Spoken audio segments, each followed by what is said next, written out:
We acknowledge the traditional custodians of the land on which we gather, the Turrbal people of Yuggera land, as well as the Woiwurrung people of the Wurundjeri land.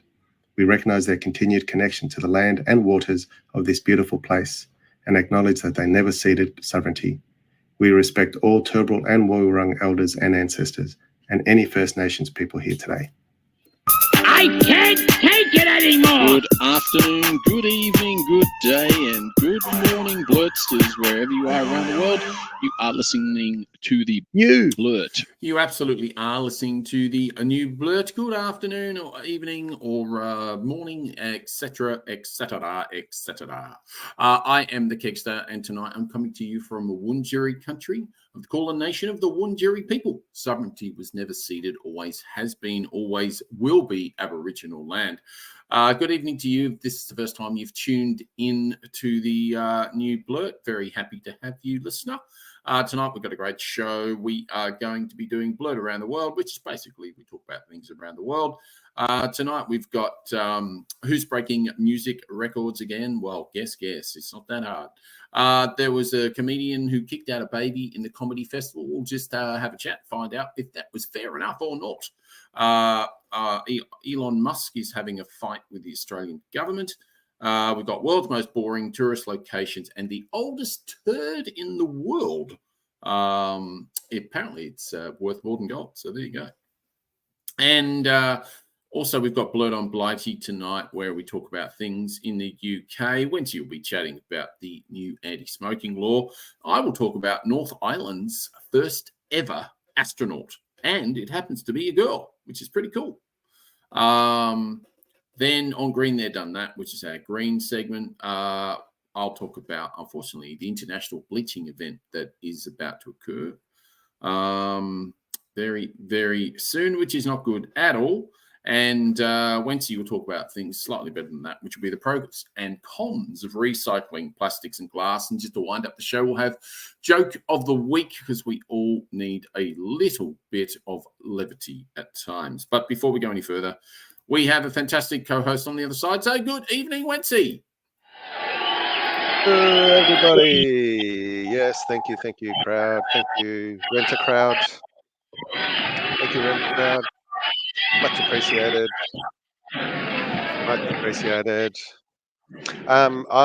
Before I begin, I do want to acknowledge the traditional owners of this land on which we meet today, the Yuggera and Turrbal people, and pay my respects to elders past, present, and emerging. How's it going, buddy? All right, my friend. Another day, another dollar, or obviously if you're in Mexico, another peso. Yep. I was going to say, for me, it's probably about 40 cents in the dollar. I hope not. If that is the case, you're on far too much money. That's pretty ridiculous. Yeah, I wouldn't be living in Australia if I was on that much money. But anyway, yeah. So another day, another dollar, as they say. I think it is only a dollar a day. Yeah, it's about right. I think that's about right. Yeah. But anyway, how are you up there in Queensland? We have been progressing with our magnificent stretch of beautiful autumnal experiences down here. It's been 25 degrees today, and just like it was 25 degrees still at about 4 o'clock or something. Nice. It was just weather. Yeah, no humidity, none of that stuff. Just absolutely beautiful. And tomorrow is going to be 10 degrees lower. Oh, and that's for the maximum. Yes, and they're expecting rain. And then on Anzac beautiful Day, one day, shitty the next. There you go. Well, I don't necessarily think it'll be shitty, but I just think it'd be a bit cooler. That's all. So I might need a fleece tomorrow when I'm inside, rather than just the light shirt I have on now. Yeah. Anyway, talking about your light shirt, I noticed there's a bit of Swifty action happening there. There is some Swifty action there. This is my recently acquired tour T-shirt from the Eras tour. That is Taylor Swift. And speaking of Taylor Swift, have you heard the latest that she dropped a new album on Friday? No, I have not. Is it good? It is decently good. According to the streams and the records she has now broken. Okay. And in under 24 hours, she broke Spotify's daily record, and where a whole album, not just a single song, a whole album, streamed over 300 million times A across the world. whole album. Whole album, 300 million times. Jesus Christ. That's I think I ridiculous. was one of them. And mind you, she dropped the album, which was, I think, 13 or 14 songs. And then a couple of hours later, she said, "Oh, there's an extended album and it's got 30 songs on it." So there were two albums that she dropped. So, You are yeah, kidding. no. So So she's been working on this for the last 2 years. what's the extended album called? I think it's the anthology. Uh, Wow. the Tortured Poets Department is the album. Yeah. Yeah, so broke all records. And 2 days later, it cracked 1 billion streams across all platforms. So Spotify, Amazon, Apple Music, wherever you get your music from. The whole album did. The whole album, yes, Oh that's right. God. And I was Wow. doing the calculations, and I found that Spotify pays roughly 0.003 cents to the artist, and 1 billion works out to about streams works out to about $3 million. 300 million? No, 3 million. No, 3 million. 3 million. Not bad for for that effort that she's put in. Well, it's 2 years' work. It's not that much Yeah. when you look at it. I mean, No. 3 million. That's amazing, though, isn't it? That 3 million and you get a 1 billion streams. I mean, if you think about that in the old days, right? If you sold 100 million albums, right? Yeah. You would have got a lot more than 3 cents an album. Yeah. Oh, for sure. Be more like 0.3 30 cents an cents. album. No, that's 0.3 cents is what they're charging. Zero. Right. Okay. So not even half a cent an album. Yeah. 0.003 cents. Yeah, that's yeah. Or dollars, sorry. That's dollars. 0.003 cents. Well, that'll be interesting because she would have negotiated that because she jumped off Spotify for a while and told them to take a running jump off a short plank. So yeah, exactly. So she must have negotiated whatever she's getting. Yeah, and I know it's not many people she do. saw the potential and pulled in her weight behind the artists to get better royalties from all this. So she's definitely had a lot of good influence over the years. Oh yeah, absolutely. Yeah. Well, and the name of the album is again just so The Tortured Poets. It's a bit of a mouthful. The Tortured Poets Department, TTPD. Right. Okay. Another record that was broken. The first song that appears on the album is a collab with Post Malone, who I saw live last year with the Red Hot Chili Peppers when they toured here. He was sensational. He's great. I love his music too. Yeah, so really that good. song Fortnight became Spotify's most streamed song within a single day. It streamed 25.2 million times. All I Want for Christmas Is You by Mariah Carey has only done 23.7 million in a single day. And Last Christmas is at Boy Wham. George. No, not Boy George. Wham. That has streamed 21.8 million in a single day. In a single day? Yeah. That's not bad though, because that was 20 years ago. Yeah. So that's not bad. Yeah, so breaking all sorts of records this album. So who knows what other records she'll break. Well, that sounds pretty cool. I think I started listening to the Post Malone song. I need to get a bit of time and listen to the rest. I haven't got there yet. But the album's the video is also interesting of that song Fortnight with Tay and Post Malone. Yeah, it's quite okay. Good to watch. Have to have a look at that. Talking about art and culture. Apparently, there was a comedian kicked out kicked out a baby at the Melbourne International Comedy Festival, I believe. Wencee, have you got the story on that? Yeah, it's not a joke. We haven't reached the joke of the week yet. No, it's very true. Very true. Over the weekend, which was the final weekend of the MICF, the Melbourne International Comedy Festival, the US comedian Aj Barker, is he US still, or is he Australianized? Is he become an Australian citizen? It's a really good question. Sure. He's basically been coming here since it started. Yeah. And I think it started, what are we in, 2024?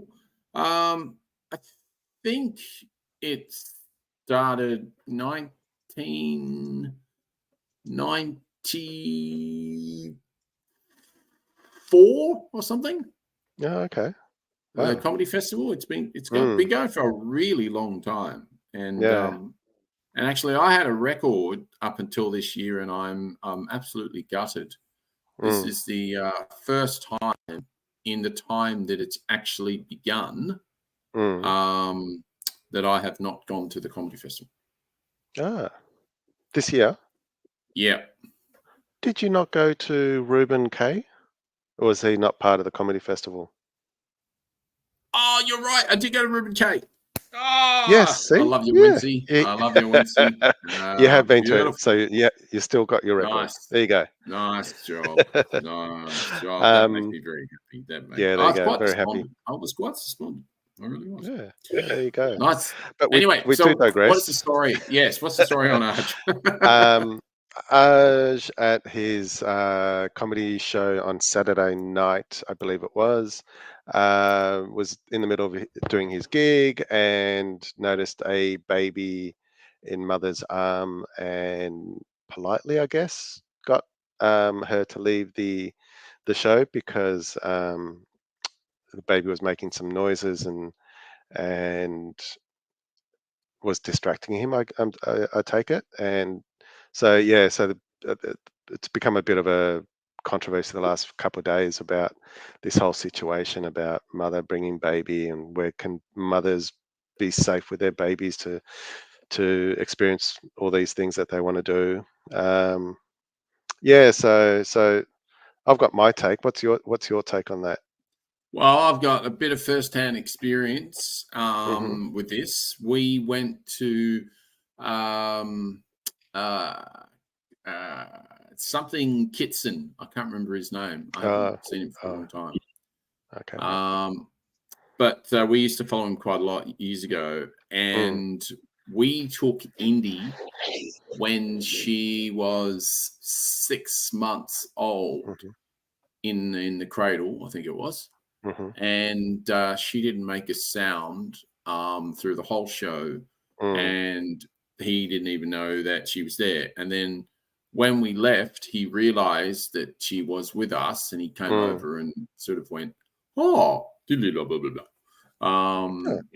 And sort of said hello, etc. But in this circumstance, from what I have read, and I'm not taking the lady who got thrown out's word for it, because I've heard lots of other information from people that were there, that this baby was crying its head off, and it was crying its head off more than once. And there was a guy that was in the second story, because there's 700 seaters. It's quite a big. Probably playing the Athenaeum. He's probably playing the Athenaeum, I'm imagining. It's pretty big. He could hear from the second story.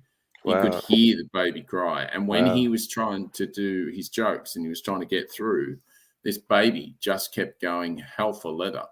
And so, quote a few of the people, they said that he was actually quite polite about it. And he said, "Look, would you be able to leave with your baby, please, and, sort what you need to sort." And it all, it's all been blown out of proportion. Because where did she go? Where's the first place she go? 3AW. So, which is basically like, going to 2GB in Sydney, whatever. So I don't take any of that. Neil Mitchell is, nearly as bad as some of those 2GB people. So. Yeah. Well, in Aj's defense, and we had a talk about it here last night in our household, And Kim, my partner, totally agrees with what Aj did, because he's worked a lot of time, put in a lot of effort to get this show right. And it's different to a heckler, because I think a heckler you can sort of come back to and give them something back. But with a baby, that's quite distracting, and the noises are different. And he did have, as part of the ticket sales, that was strictly 15 years or older. And so, Yeah, I in a know way, exactly right. the baby shouldn't have been allowed in. Even No, at the door, they should have said, "Sorry." Yeah, they should have. No, you're spot on. yeah, They absolutely should have. Should have. yeah. I'm totally on Archer's side. Mm, I mean, to a certain extent, we should never have taken Indy either, but she didn't make a noise, so it was fine. mm. Yeah, you If got she did away make with a it in a way, noise, but yeah. yeah. If she did make a noise, we would have taken her out straight away. Mm, Like if she made yeah, one sound, we would have been yeah, straight out. yeah, Because yeah. I'm totally on. I don't even like Arj much as a comedian. Mm, I saw him once and I just went, oh yeah, okay. yeah, But I'm totally on his side in this mm, particular yeah. situation. So And it's not to say that women can't take their babies in places, but you've just got to be measured and understand where what the consequences are if your baby does um, make a noise. Like, I was thinking, you wouldn't take a young baby like that to an opera or the theatre. well, you wouldn't even take him to the normal everyday movies. No, That's the whole no. reason they've got crybaby movies and Yeah, things yeah, like the that. bub sessions and all that. Yeah, Yeah, yeah. it's not fair for everyone else because everyone else has paid their price to be there. So Mm, yeah, it's yeah. but I tell you something else that isn't fair. There's Mm. been a background of conflict with old Muskie and the Australian Oh, government. Yeah, see, he's oh, not yeah. happy. He's not very happy because he allowed some violent pictures up from the Sydney violence, etc., with Mm. the stabbings the other weekend, etc., Yeah, in the etc. church. Yeah, and I think the other stabbings as well, but don't hold me to that one. But anyway, the even Spud was on board. Wow. Yeah, What? He yeah. sided with the government? Yeah, Spud was on board on this one. He was like, no, this needs to be taken down. And Mm, Albo said, yeah, it does need to be taken down. And old Muskie thinks he's above the law mm. everywhere. And they have proved to him that you're not when it comes to Australia, buddy. Yeah. So the E-Safety Commission issued notices to Meta and Twitter, I will never call it X, to remove Class 1 material triggered by circulation. Actually, talking about that, I reckon the straw that breaking the camel's back must nearly be this for us, I reckon. Mm. Um, For you and me, you mean? yeah, Yeah. on Twitter, I'm just, I don't know. Mm. I'm so close to just pulling the pin now. Packing it up and yeah, same. It's just it's every time something like this happens, I just go, oh, here we go. Yeah, Why the hell am I on this platform when it's yeah, just so yeah. toxic? Yeah, exactly right, and so many bots and all the rest of it. So Mm. Meta complied, but Twitter announced intent to challenge the notice. So Facebook / Meta complied, but Twitter, Musk, intent to challenge the notice. So Twitter faces potential fines, initiates the legal challenge. E-Safety files, federal court obtains temporary injunction. Twitter contests global content control, citing jurisdictional authority. And I think the E-Safety has said he seeks compliance. They seek compliance through the legal system, fines, legal sanctions, and app store removal among potential measures. The legislative framework and misinformation powers invoked under the Online Safety Act, not related to misinformation. The government planning legislation for misinformation control, separate from e-safety. So this is all about e-safety, and basically they've asked old Alien Head to remove these offensive violence pictures, and he said, no, I shouldn't need to because this is a free speech, etc., etc. It's like, There's a difference between free speech and promoting violence, you douchebag. I mean, seriously. Yeah, and you would think it would violate the terms and conditions of using the platform about inciting violence and graphic images and things like that. But apparently, the act of stabbing someone does not contradict or go against their terms and conditions. So, yeah, Yeah, figure that out. yeah. Well, I can't. But I Yeah. was right. It was the Sydney one as well as the church one. It was both. Yeah. Okay. The So Westfield ones. Yeah. Okay. yeah. And the powers have been used before. The Safety Commission said it in its annual report that in 2022-2023 financial year, it issued 3 notices to overseas service about highly violent or explicit Class 1 material. So I think this is what's happening in the federal court on Monday. A lawyer representing the E-Safety Commission had geo-blocked the post, meaning people in Australia could not see the tweets. But eSafety has argued this was not sufficient and still accessed globally. Because anyone in Australia could just VPN into another country and then get the information. So correct, 100% correct. eSafety is now seeking to force Twitter to comply with the notice through the court system. Beyond the fines and legal sanctions eSafety can seek against Twitter. Why is it a classification? Does this have anything to do with misinformation? The coalition has been opposed to the bill, but since the events of there you go. This is what I'm saying. The E-Safety Commissioner doesn't have any powers in relation to the misinformation. The government is planning to introduce legislation this year that would empower another regulator, the Australian Communications and Media Authority, with the ability to ensure tech platforms take strong action against misinformation on their sites. And until this happened, Spud did not back this bill. Right. So the coalition has been opposed to the bill, but since the events of last week, they've indicated they could support a revised bill expected later this year. There you go. Okay. So there you go. Progress. Yeah, but someone had to be stabbed for it. That's pretty bad. Yeah. You know, sure is. Yeah, not great. Anyway, Speaking of bad, yes. Bad, boring tourist locations. All right, what do you got for me? I came across this article and excuse me. There was a study list created based off, rather than star ratings in Google reviews and other platforms, they did a search on the worded reviews, and they started looking for words like boring and tired and other keywords to find out what people actually thought of tourist attractions around the world. And they posted a list of 100, and I was curious to see, how did Australia fare? And so we got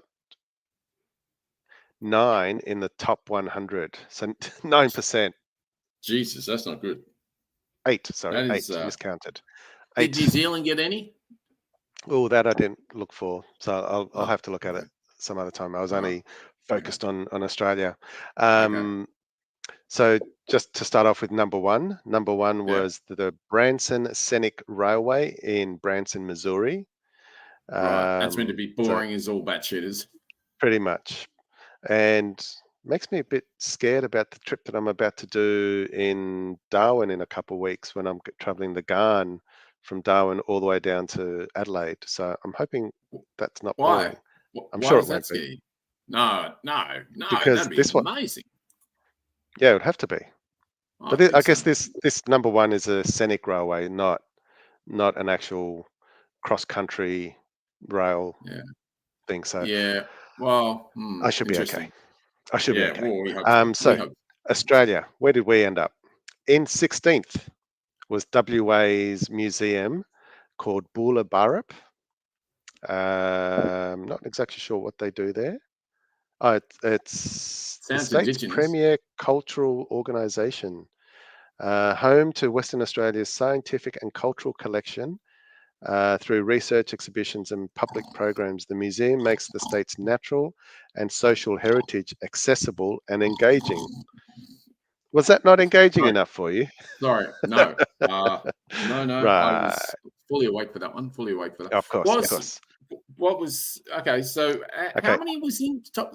How many's in the top 100? Did you say? Eight Australian ones in the top 100. I'll quickly go through them, otherwise we'll be here all day. We will be here all day, so you go. Legoland Discovery Centre in Melbourne came 24th. Oh, Museum. good, 'cause I can't stand Legoland. Oh, I like Lego. Yeah, well, I do too, like but Lego. I'm not happy about Legoland. I'm not a big fan. Fair enough. I haven't been to that one, so I can't say.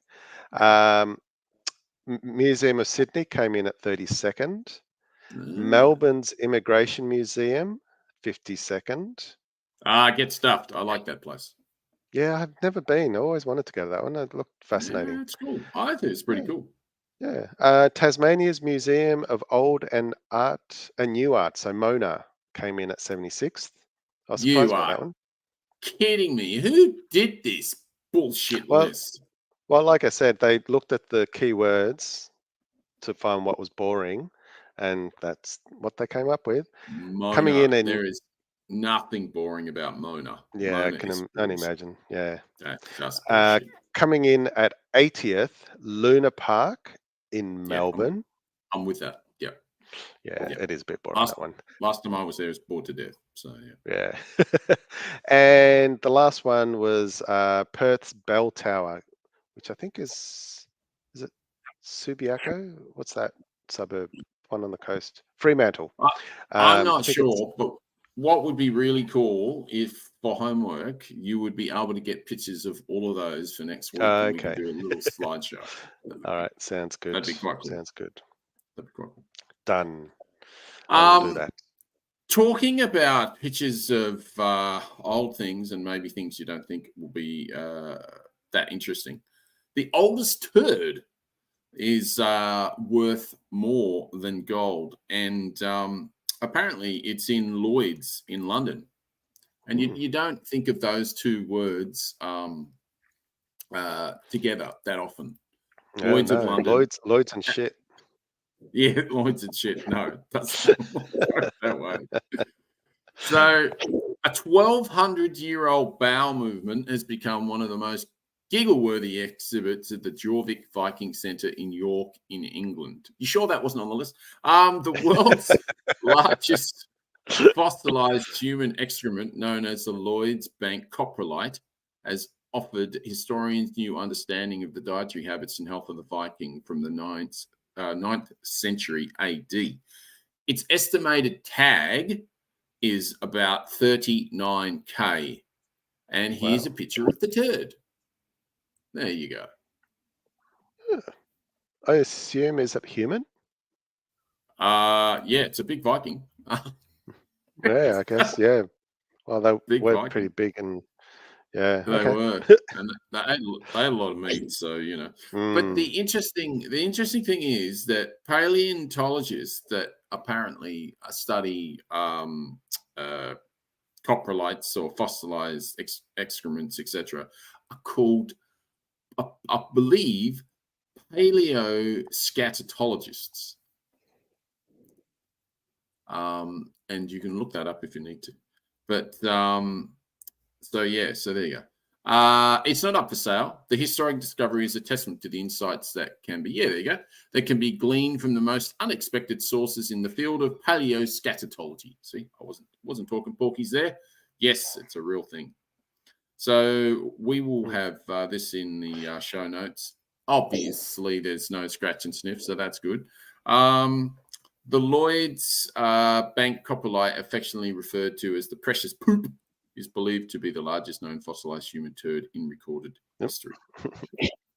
So there you go. A little bit of something you probably didn't know about. Excellent. And before we go any further, we should probably do this, because I'm just smashing in a tiny bit of Trump watch, because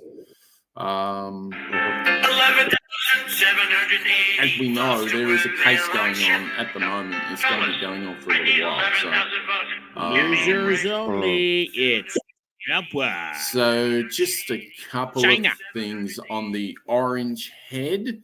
There's been several reports about Orange Head appearing to fall asleep in court. There's been several reports on the first day Orange Head appeared to doze off a few times with the mouth agape, as it were. Should be that one, I think. Yeah. Or that one. Yeah, there you go. But I love the way that there's so many different outlets have reported the different way he sleeps. His eyes were wide open. His eyes were totally shut. His face was clenched. His chin was down. His head was up his ass. It's like, I mean, it's like they're really clutching at straws to demonize him. Not that you need to, but or to even just say anything at all. It's just a little bit ridiculous. But anyway, his niece Mary Trump, who can't stand the guy, said that there is narcolepsy in the family. So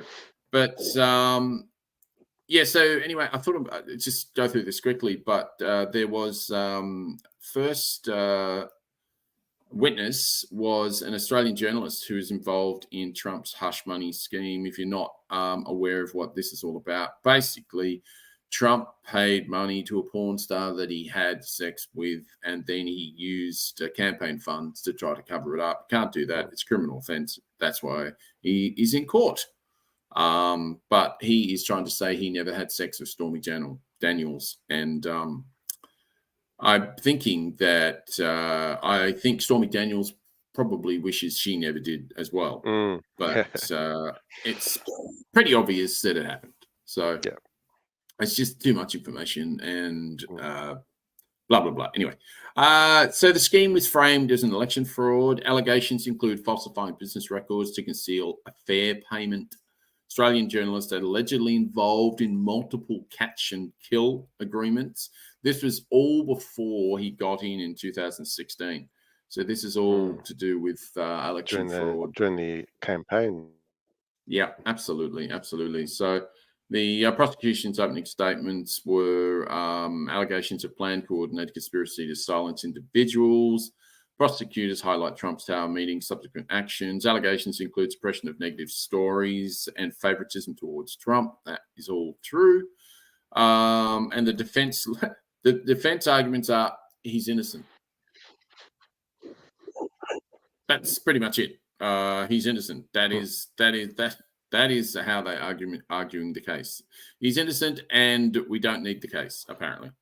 So the defense argues actions taken to protect Trump's family and brand.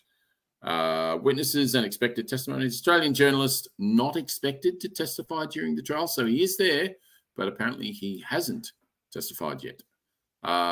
So he is there, but that one hasn't. So former AEMI chairman called as the first witness. Testimony is expected to shed light on Australian journalist role. Trial expected to last at least 6 weeks. Australian journalist reportedly unable to travel due to health condition. Oh, yeah. Oh, that old trick. That old chestnut. Trial marks. Yeah. Christopher Skase, for those who weren't aware of what I just said, what was he back in the 80s or 90s? Also, he went to Mallorca, Spain, and came up with any number of excuses not to come back to Australia to be trialed for embezzling money or whatever it was. Alan Bond did the same thing. I mean, at one time he rocked up in a wheelchair, and that's right. I mean, it's just all bullshit. And I mean, he shafted all his funds off to his wife, etc., etc. I mean, dodgies all get out. Both of those, two of the dodgiest dudes in this country. So prosecutors seek to prove conspiracy to influence election. Defense aims to refute charges and protect Trump's reputation. Well, I've got a little bit here. I think they should try to protect his reputation as much as they possibly can, because Jimmy Kimmel was doing a fantastic job of completely ruining it. So just have a just have a little listen just for a couple of minutes. Gave the jury gas masks in the courtroom sketch. We, just to be safe, we drew some stink lines behind him. And again, here's the thing. There's no way to prove Donald Trump was the one who dealt it. So please don't repost this video with a dumb caption like Julius Squeezer or you have the right to remain silent but deadly, because we don't know. So you can't call him Gasolini. The only evidence we have that Trump has been known to publicly emit is what we've seen in old video footage like this. My military guys up here. Of course, excuse me.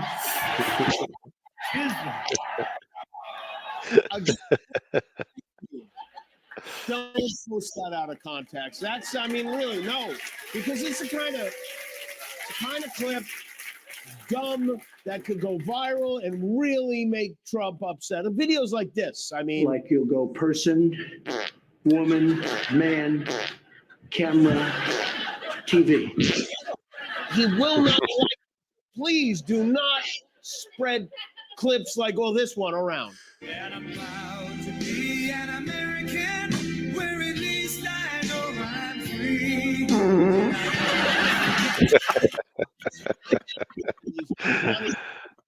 And to give them a platform would be disrespectful and wrong.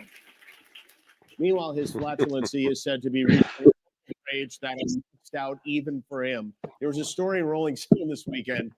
He's been privately stewing over everything from the look of his courtroom sketches, which he doesn't like, to me. Yeah, so Yeah, there funny. you go. Gotta love It fart is- jokes. Yeah, no, you do have to. I agree totally. But yeah. So anyway, hence why we do have as our title for his flatulency that comes Yes. straight from Jimmy Kimmel. All rise in the court for his But, flatulency. Absolutely, yes. There's more than rumors. I mean, and they've been talking about this for a very long time. People used to work with him, etc., etc. Apparently, he's just disgusting. Yeah, So- I can't imagine it'd be good smelling. Not that they normally do smell nice. Not even going there. I think it's time for this. Did you know a single blood donation could save up to 3 lives? Be the lifeblood of Australia. Join us and search Give Blood to book your donation with Australian Red Cross Lifeblood today. Give life. Give blood. The Australia Institute produces high-quality research that has real-world impact, whether it's revealing the $10.3 billion in fossil fuel subsidies provided by federal and state governments last year, or our long-standing research advocating for a federal anti-corruption commission with real teeth. We change minds. To donate, head on over to australiainstitute.org.au.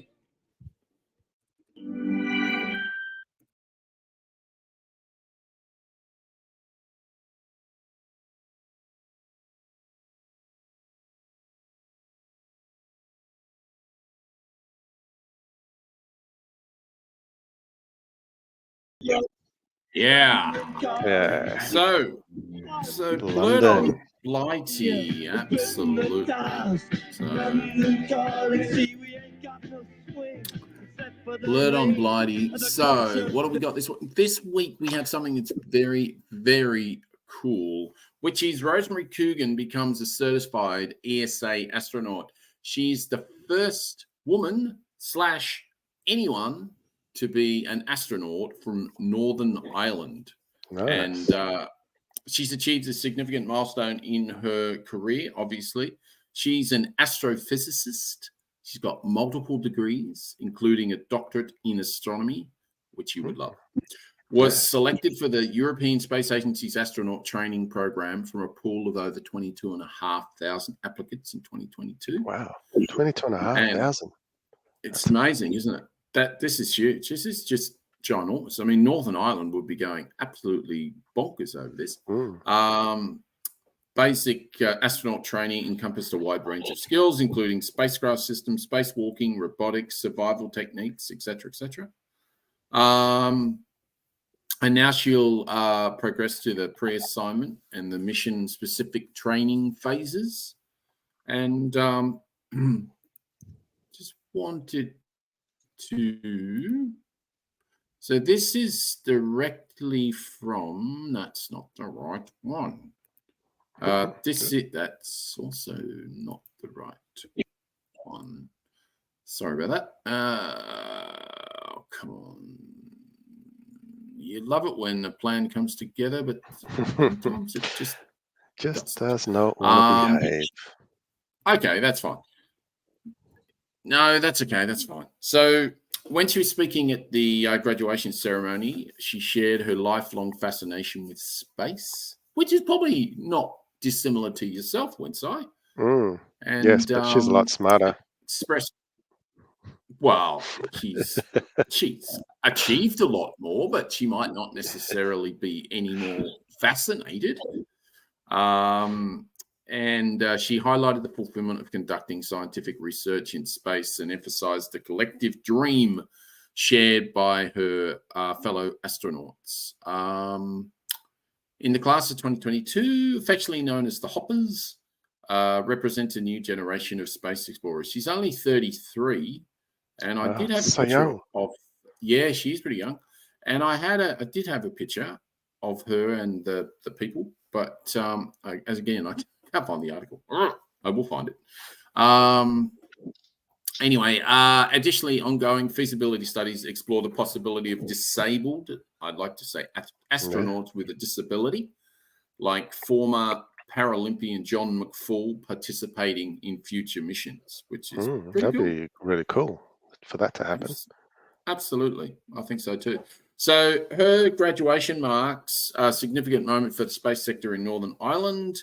Northern Ireland Space expressing pride and optimism for reaching future involvement in space exploration.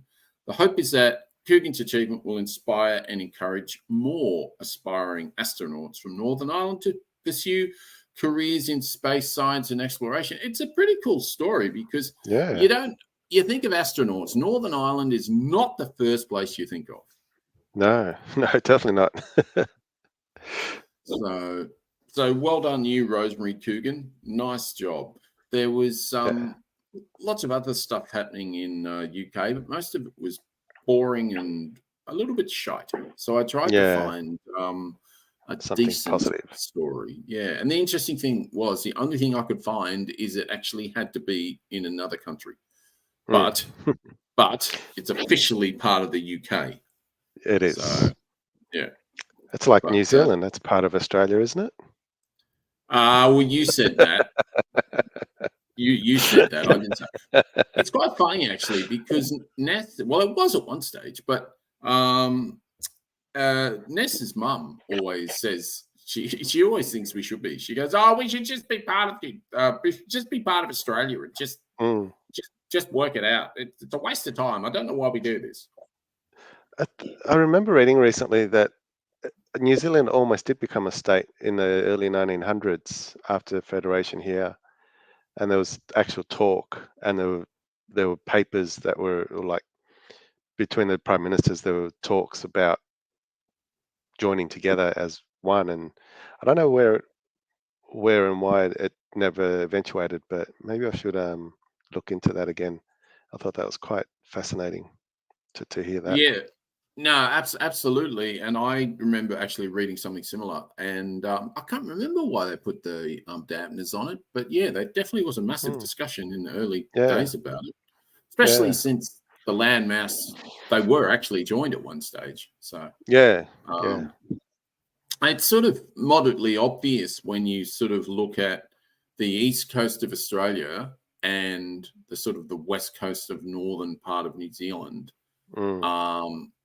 Bits of it, and then if you look at the line on the horizon on a map or whatever, if you look where Sydney is and look where Auckland is, it's really, really similar level. Yeah, same latitude almost. Yeah, and they've got very similar weather, so it's quite interesting. And plus Tasmania, that's got a lot of sort of rugged stuff. Down south in particular. I mean, it's got rugged stuff everywhere, but in particular on the southeast coast, I think that used to sort of be more in line with, say, Dunedin Dunedin sort of stuff. Okay.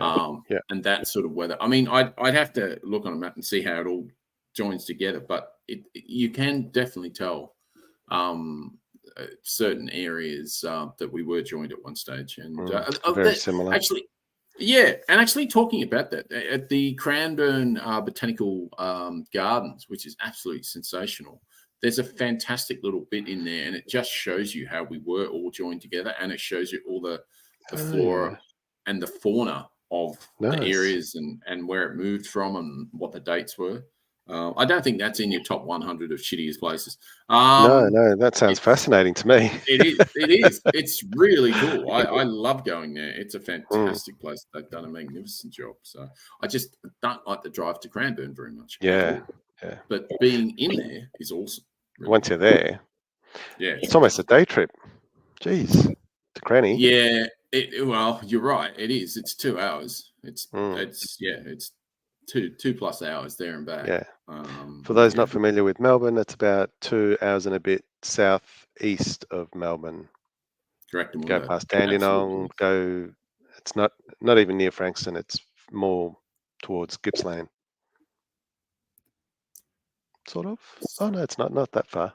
Yeah, it's just slightly east of Frankston, isn't it? Yeah. Yeah, something. Yeah, I think it's before Frankston. Anyway, we digress as we always do. All right.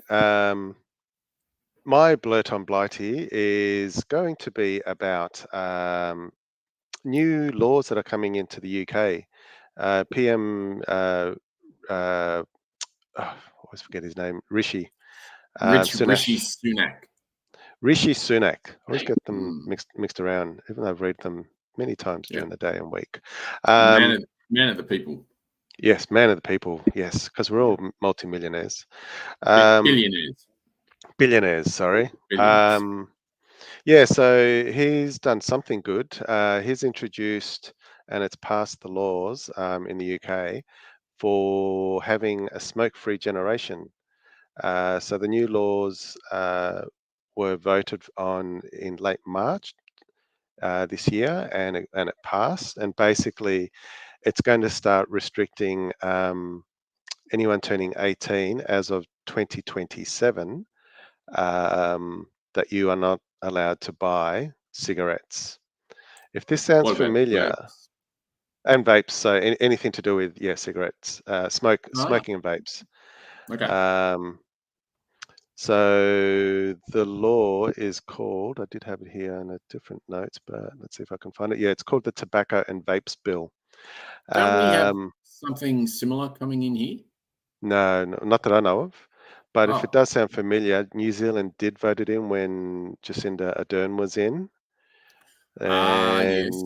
Keep going. And then when the new party won the elections last year, they quickly repealed that law, and it's now been overturned, and it's now been scrapped. So it's no longer in law. Who would have thought? Who would have thought something good for the country, they would ruin it? Yeah. Yes, because they were more interested in getting the revenue from tobacco and vapes than saving lives and kids. Yeah, that's right. Yeah, and saving money on health, because as we all know, smoking kills, gives you cancer, and it costs billions. Yeah. Speaking of that, by the end of this century, assuming this law in the UK progresses, they'll be saving well over 470,000 lives, countless billions of dollars in health for, as I just mentioned, in the health system, combating lung cancer and things like that. They'll be cracking down on underage sales, so stockists who sell cigarettes and vapes, if they're caught selling to under 18, will cop a $100 fine on top of other fines that can be imposed already, which can amount up to £2,500. Vaping is also included, and they're going to be restricting vape flavors as well. And so it's not starting until 2027, so there's 3 years to get this all in place. Yeah, so hopefully this one sticks and doesn't get repealed by future government, like we've seen Well, in New Zealand. I mean, if they change, you got to remember they've got an ultra conservative government in now. So if this ultra conservative government is bringing this in, there is no way a progressive government's going to overturn it. Yeah, So, exactly. So that's a good one for this one to stay, I hope. Yeah. And other countries to follow. Yeah, absolutely. I'll have to do some research, but I know that we do have a vape cigarette bill coming up at some stage. Yeah, so the one in Australia is the one regarding vapes, where it's got to be prescribed by a doctor and only dispensed at pharmacies, chemists. So that is what's coming. So I don't think it's been tabled. Yeah, I don't think it's been tabled in Parliament to be debated and passed or got through the Senate, but I know it's coming. Well, I don't even know Spud and his mob are backing it. So yeah, I don't know. I don't know where they stand on that one. You would have thought the Teals and the Greens would be backing it, though. You would have thought that would be hard to get through there. I'd be very surprised. I mean, it's a health issue. So yeah, exactly. And Australia has led the world in certain respects with cigarettes. When I think it was the late 90s, they introduced the the simple plain packaging on cigarette boxes. Absolutely. With the cancer kill or cigarettes, what was it? Smoking kills, and photos of cancers in their face and other parts of the body, and pretty horrible stuff. Yeah, so other countries followed. I know New Zealand do it, and other countries in Europe do it. So hopefully we can. I think the old mob tried to repeal that at the time too. Did they? Yeah, it wouldn't surprise me. Yeah, I think they tried to repeal the plain packaging again. Exactly the same as New Zealand. They wanted the revenue, didn't care about the kids. Yeah, it's the same thing. Yeah, but very interesting. Wencee, we'll watch that one. Yeah, exactly. Very, very interesting. Now, I think we might do Green There, Done That. Sounds good. Hey, this is Hannah Melville-Ray from the Australia Institute. I'm listening to the new Blurt with Wencee and the Kegsta, and you should be too. It's on Tuesday nights, live from around 8 p.m. Against it, but these fires are certainly not a function of climate change. They're just a function of life in Australia. Why would a scientist want to change people's vote? I mean, this is you saw the spin over the past week as they drip fed. A poll that came out last month, which found 1 in 4 Americans is skeptical about the effects of climate change and thinks this issue's been exaggerated. It's cold. You're listening to Green There, Done That on the new Blurt with Wencee and the Kegsta. And there's absolutely no skepticism on this show about none at all. We absolutely know it's true. Just before we go any further on that, I thought I would just mention that we called the last segment Blurt on Blighty, and the reason we call it that is because that is a word that they have expressed as old Blighty in England for a long time. And if you ever wondered where that came from, it's actually, as many of the terms are, and some of the foods, etc., that come out of England, they come from India. So right. I had no idea about that. Yeah, so it's when they ruled India in Urdu, they used to call them the Bilayati or the Bilayati, and it translates to foreign or European. Right. And then that word just slowly evolved into Blighty, and then instead of someone as a foreign or European, they would just be call them Blighty all the time. And then in World War One and World War Two onwards, sort of the English took it as a term of endearment sort of thing. And so suggesting a longing for home by soldiers in the trenches would be dear old Blighty if they were, writing home, or they would call a seriousness of an injury, they call it a Blighty wound, which means they've got to go back to England. And be returned home from duty. So there you go. I thought I'd just mention, I meant to mention it before, but I thought I'd just pop that in because I thought it was interesting. Since we do call it Blurt on Blighty, it's good to know why we do that. Could Now, have had that something's on very fun facts that we had last week. Yes, we But- could have. We could have Yeah. indeed. Now, this is a fun fact. There's nothing fun about it. It's definitely a fact. We have got confirmation of a global coral bleaching event. Yay! Oh no, Yes. it's not cause for celebration. No, Hmm. no, it's That's not. very No, sad. no. It's the second in the last 10 years, and scientists they're expressing a lot of concern and a lot of anger, and a lot of scientists have shed a lot of tears over this as well. 54 countries and territories have been affected since February 2023. Wow, So that's a lot of countries. Just soak that in for a second. It's likely to become the most extensive event on record. Wow. And the Great Barrier Reef, which scientists refer to as the marine Amazon. Yep. That's how important it is. It's not just to us internationally. It's a wonder of the world. It's going to be getting heavily impacted with widespread bleaching. So it's pretty horrible. Scientists are devastated, etc. I mean, it's not like they can do anything about it. They can just tell what's going to happen. Calls for urgent action to prevent further damage. We know what we need to do to prevent further action, and that means no more fossil fuel developments and investments, etc., etc. It's not hard. We know what we need to do.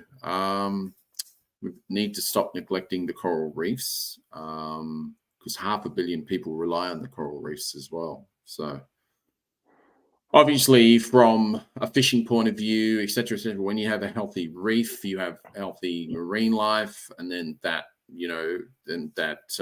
allows people to have jobs when it comes to fishing and not overfishing those areas and fishing the right species, all those sort of things. So the government's response and concerns, minimal federal government commentary on the event, which is pretty crap, to be honest. Yeah, not surprising. No, not surprising, but very shite. The fear of the Great Barrier Reef being listed as endangered. I don't know if you remember, but they tried to get the Great Barrier Reef endangered listed as a heritage listed. I think Susan Lee. It was during ScoMo's time, wasn't it? Yeah, Susan Lee from the opposition tried to not allow it to happen, and I cannot for the life of me remember if she won. Oh, here we go. Sorry, my bad. So Australia's emission reduction targets insufficient to protect the reefs. We know that. We know we need to, I think it's 43%. Is that right? By 2030? Yeah, something like that. Sounds about right. Yeah, that's Labor's target. Just fuck all. A It's not drop in much. the ocean. No, Yeah. it's absolutely, as you said, it's 4/5 of fuck all. The government emphasises spending on local reef conservation. Yeah, great, well done. Potential loss of World Heritage status. So concern over potential UNESCO in danger listing. Australia's emissions targets not aligned with the reef preservation, which is what we just talked about. Scientists warn of diminishing hope for reef discovery. I said it's a bit of the depressing one, hence why you're going after me. Immediate action needs to be taken to reduce emissions. We know this. I mean, Adani freaking wanted to invest heavily in that area. Clive Palmer has tried to open up stuff that's close to the barrier reef. Jesus, it just It's just bad because the Queensland government up here just are totally in bed with all the mining companies because they get so much. Well, not that we see it as the end user, but yeah, they get royalties and things like that comes in, and they don't want to scare them off because they don't want to lose any of that investment, but they could be doing so much more.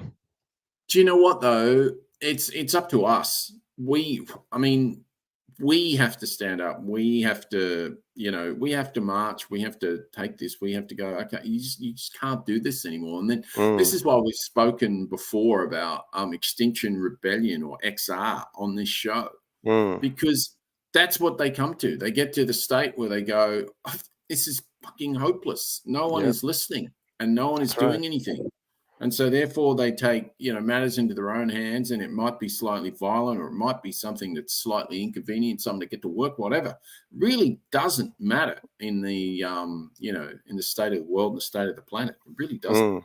But what they do is absolutely, that's why I'm on the side of them, even if they do things. As long as they don't hurt people, that's different. But but inconvenience people, etc. Yeah. What do you think? What do you think a protest is? Anyway, I'm not getting into that. But anyway, clear signs. Before you go on, we've got a comment here from Laura, who was watching just a few moments ago, and she says, "Love this and great topics on what we're talking about." So thank you for that. Thanks very much, Laura.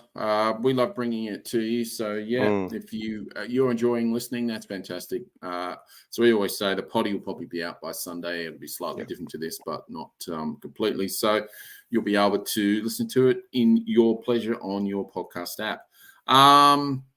Clear signs of widespread coral mortality. Doubts linger over reef's ability to recover. The loss of 1.5 degrees temperature limit could doom. It's done. It's finished. Yeah. We shouldn't even be having the conversation about 1.5. It's done.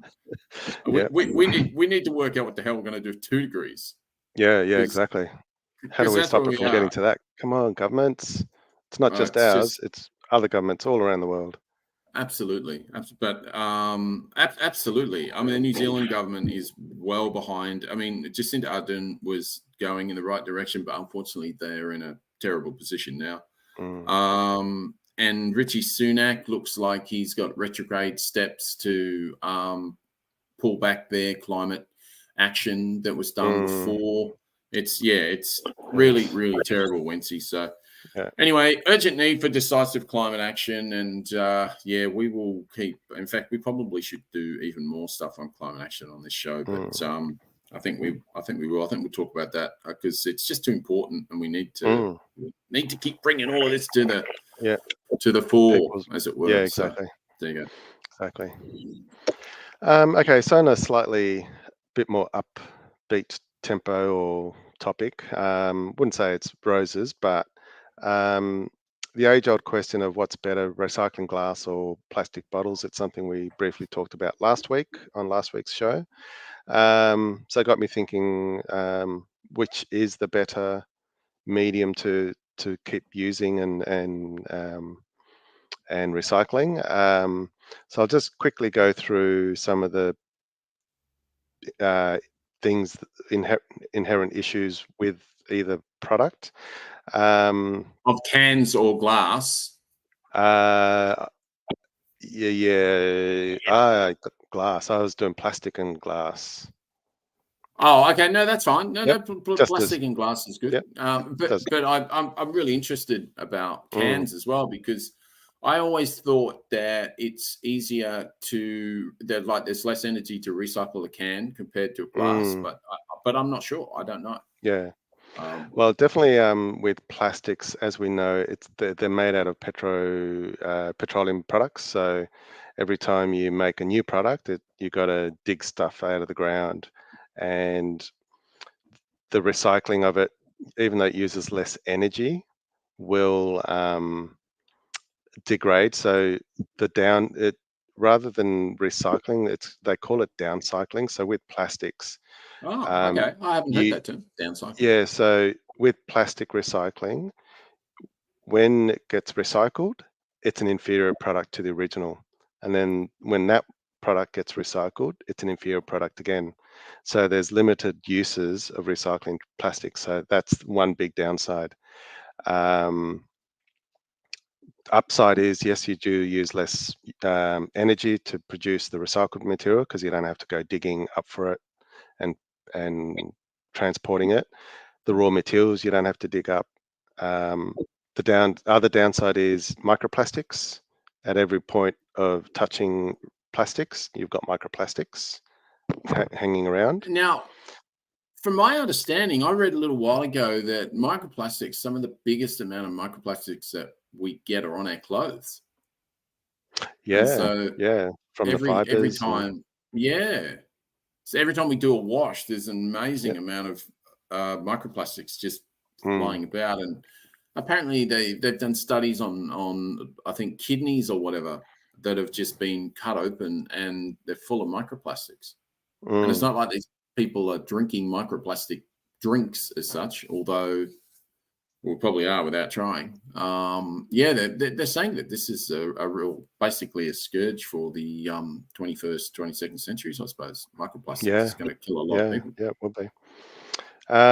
So moving on to glass, the really good positive thing about glass is you can upcycle and recycle. So glass you can infinitely recycle. So you can melt it down and create something new, melt it down, create something new from the same product. Or you can reuse it. So when you get your glass jars from your stores, you can reuse it for other things. You don't have to throw them away. So if we're better at reusing glass, even though it's more intense to, well, it's not as intensive as plastics in terms of mining and things like that. So glass because definitely glass better. is sand and plastic is petroleum. So people sort of forget that, I think, that plastic is made out of fossil freaking fuels. Exactly. So the other the big downside you've got to be careful with glass is working conditions. So there's certain countries where they mine silica to make glass. Conditions are not great. They pay workers very poorly. Work conditions are shit. So you got to be careful in the ethic and the so you really got to do your homework to find out where's my Work glass safety. coming from. Yeah. So all of that how stuff. can you find that out? I mean, Good a lot question. of times when you go to a glass bottle or whatever, it may say where the product came from, but I don't know how the hell you find out where the actual glass was made. That's really interesting. Yeah, that would be pretty hard to find. I know. I did read that there are parts of India which is one of the biggest suppliers of the raw material silica. So that was I can't remember exactly where it was. So I do have it in my notes somewhere, but I can put that in the show notes. But yes, that's one of the things you've got to consider with glass and whether it's ethical and which one's better for recycling and things like that. Looking at recycling aluminium, it's going to be aluminium cans. It's very similar to the glass. So by recycling aluminium cans, you're saving 90 to 95% of what you would have needed to create aluminium from bauxite.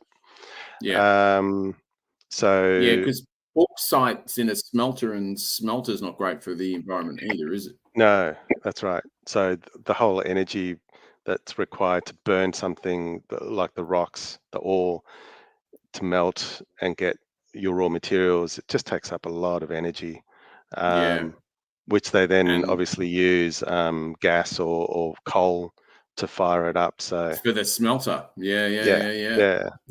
So you're better off recycling cans and glass bottles because you then rely less on the raw material. So we just got to get better at recycling, and glass is recycled in greater quantities compared to plastics as a general rule.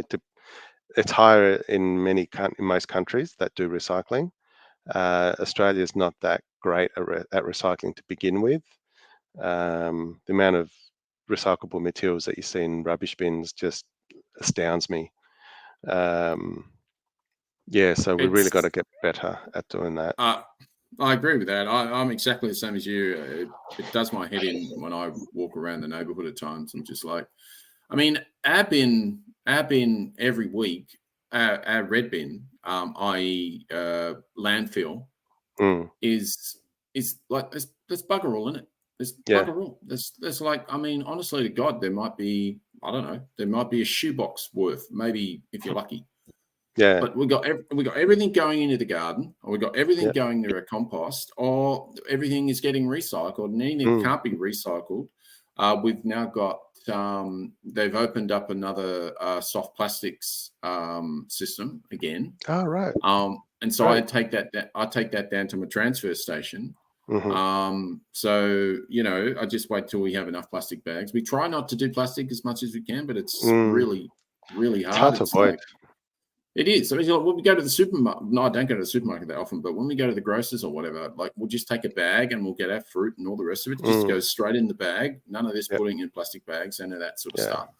But we still end up with, plastic. So we try to do everything we possibly can from that perspective. So, I'm sure there's lots of people out there. In fact, I know there are, because there's some really good Facebook groups that are really trying to do the right thing. But there's also a lot of people that, like our next door neighbors, that are just seriously just a waste of space. What I see sometimes, I mean, they don't even know what week it is sometimes. I see what bin they put out, and I'm like, did you look on the other side? Yeah, just look at your neighbours. I know it's not hard. It's not hard.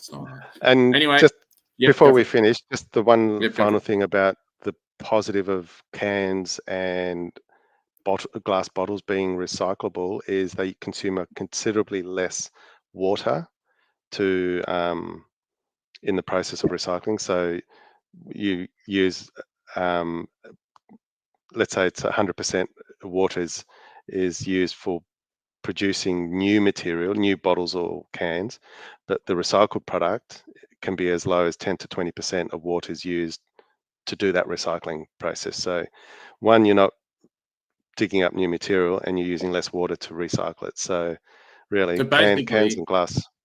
You're using less energy because of the fact that you don't need to create it all again. And then you're actually using less energy to make these things when they're recycled. Yeah. Exactly. So it's a win-win, no-brainer, really, isn't it? Yeah. Whereas plastics it consumes a lot more of everything. So so glass and aluminium cans definitely the way to go. Yeah. Well, I know as much as I can now. If I'm out, I get a can. I don't get anything plastic as much as I possibly can. Same. So Anyway, we've had some pretty serious subjects tonight. So I think it's probably time for this. My brother-in-law was a victim to the hokey pokey. It was a rough couple of years, but he turned himself around. Joke of the week.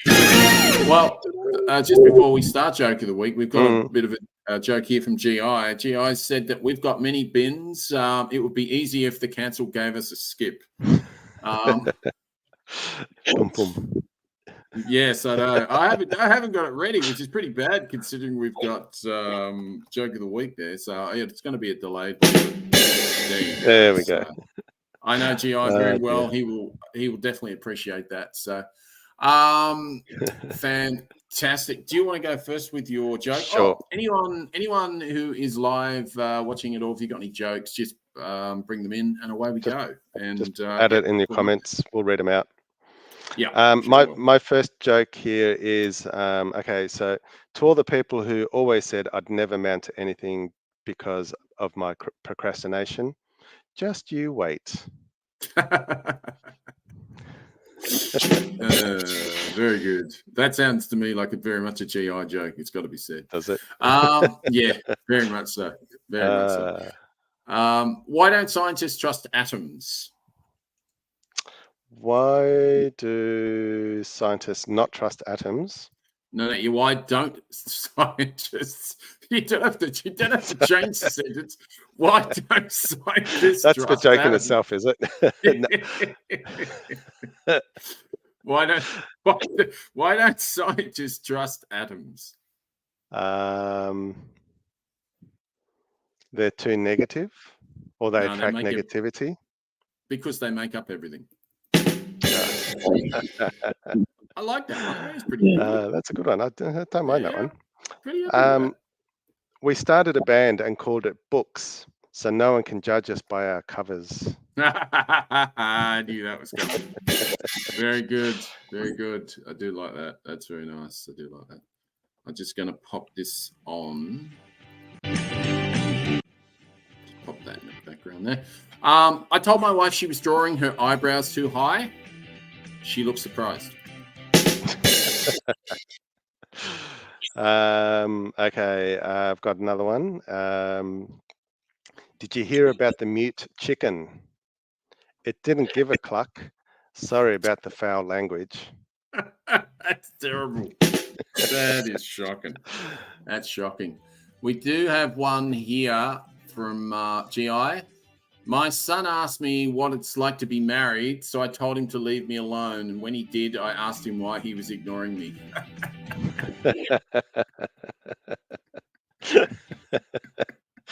It's too close to life. Very good. Very good. Very good. Very good. Very good. Why did the Scarecrow win an award? You might know this one. You might know this one. No, I don't know that one. Because he was outstanding in his field. Yes, of course. Yeah. Oldie but a goodie. All right. Well, this will be the last one from me. So make the last one from you, and we'll crack on. All right. What's the worst thing about having a job at the unemployment office? Unemployment office. I don't know. Go for it. If you get fired, you still have to show up at the next day. Very good. Very good. This is my last one, which is why don't skeletons fight each other? No clue. Because they don't have the guts. Of course. That's a good one. I like that one. So thanks to everyone. If you're listening to this on the pod, hope you enjoyed it. We've very much enjoyed bringing it to you.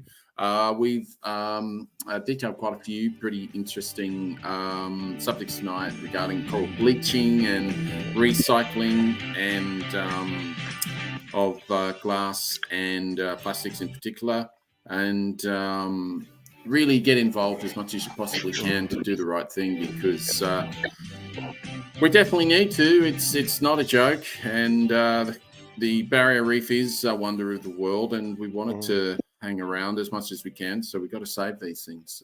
It's getting pretty serious. So yeah, but anyway, coral around Australia, along the west coast Australian coast of the West Australia, and all those places. So it's not just the Great Barrier Reef, but it's just everywhere. Like you said, it's spread all over the world. Yeah, it is. It's reefs all over the world. Yeah, it's absolutely. It's very, very serious stuff. But anyway, if you have joined us, I hope you did enjoy it. We, as I say, love bringing it to you. It's good night from me. We'll see you next week. See you later, Wencee. See you later. Bye.